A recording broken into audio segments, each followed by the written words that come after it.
બધાએ કહ્યું ચોખા છે. ભાઈ હું તો ચોખા તો છે મારે કે તમે જાણો હું ચોખા છે, પણ ચોખ્ખો અનિશુદ્ધ છે, એની એકે ખંડિત થયેલી નથી ધાર, એટલે અનિ હતું એ. મારે એવા બધાને તમને કરવા છે, તમને બધાને અનિશુદ્ધ કરાવવા છે, એટલે હું પૂછું છું તમારે.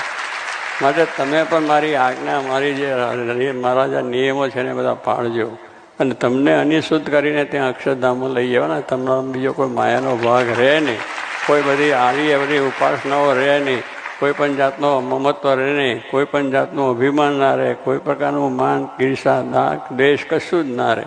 એકદમ ચોખ્ખા કરીને મોકલી દેવા છે. માટે એવા બધાને કરવા છે. આ મહારાજનો સિદ્ધાંત છે, અને આપણે સિદ્ધાંત પ્રમાણે ચાલવું છે. ગમે એટલું આપણે બધું છે કરવાનું છે, બધું સેવા કરીએ, ભક્તિ કરીએ, કથા વાર્તા કરીએ, બધે કરીએ, પણ જ્યાં સુધી થોડુંક આપણામાં રહી જાય તો પેલું